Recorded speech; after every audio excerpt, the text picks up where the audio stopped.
Samsung Galaxy smart watch 4। হ্যাঁ, আপনারা অনেকেই জানেন যে আমার এই ওয়াচটি রয়েছে। আজকে আমি দেখাবো এটা যখন চার্জ হয় 0 থেকে তখন এটি কত ওয়াট বিদ্যুৎ ড্র করে। আপনারা অনেকেই এই জাতীয় ছোটোখাটো গ্যাজেটের বিদ্যুৎ খরচ বিভিন্ন সময় আমার কাছে কমেন্ট করে জানতে চান, কিন্তু আসলে এগুলো নিয়ে খুব কমই আমার ভিডিও বানানো হয়। আসসালামু আলাইকুম, হ্যালো বন্ধুরা, কেমন আছেন সবাই? আপনাদের সবাইকে স্বাগত জানাচ্ছি আমার চ্যানেল ট্রিক স্টেশনে। আমার এই চ্যানেলে আমি নিয়মিতই আমার ব্যক্তিগত টেক জীবনের অভিজ্ঞতা আপনাদের সাথে শেয়ার করি, বিশেষত হোম অ্যাপ্লায়েন্স রিলেটেড। আজকে ভাবলাম আমার এই স্মার্ট ওয়াচটা গত বেশ কয়েকদিন চার্জ দেওয়া হচ্ছে না, একদম এটা জিরো অবস্থায় আছে।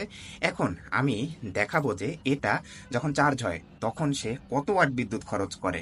বর্তমানে তো স্যামসাং ফোন 45 ওয়াট বিদ্যুৎ টানে, আবার বিভিন্ন চাইনিজ ফোন 120 ওয়াট পর্যন্তও টানে। স্মার্ট ওয়াচের ক্ষেত্রে একটু বিষয়টা কি, আপনি যদি আপনার স্যামসাংয়ের এই ওয়াচের চার্জারটা দেখেন তাহলে দেখবেন যে এখানে ভোল্টেজ এবং ওয়াট রেটিং দেওয়া আছে।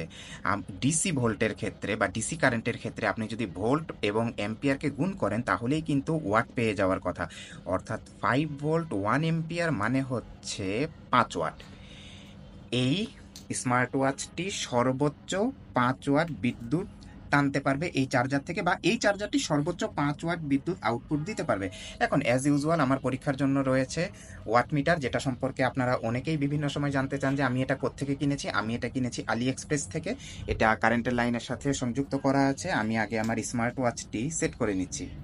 ওকে, সেট করে নিলাম। এখন আমি পাওয়ার অন করছি। হুম,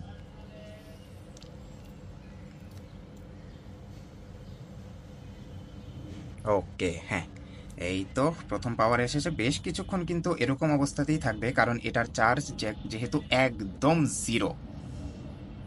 ওকে, আমি দেখতে পাচ্ছি যে এটা 2.2 ওয়াট বিদ্যুৎ ড্র করছে, যেটা কিনা রেটেড 5 ওয়াটের চেয়ে অনেক কম।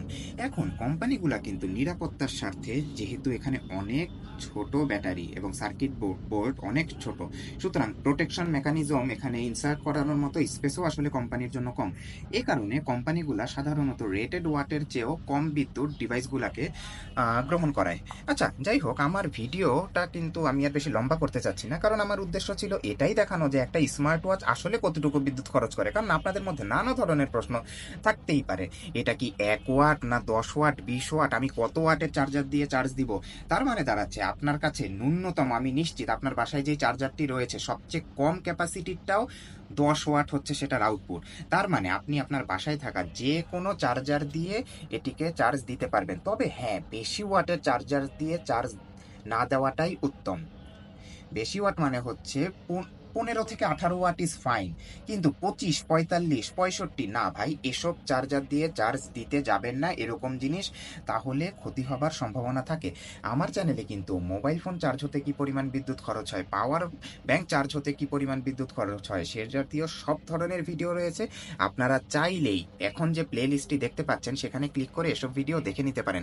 এরপর বাসার কোন অ্যাপ্লায়েন্স বা গ্যাজেটের বিদ্যুৎ খরচ আপনারা দেখতে চান আমাকে কমেন্ট বক্সে জানান, আমি সেটা নিয়ে ভিডিও করার চেষ্টা করব।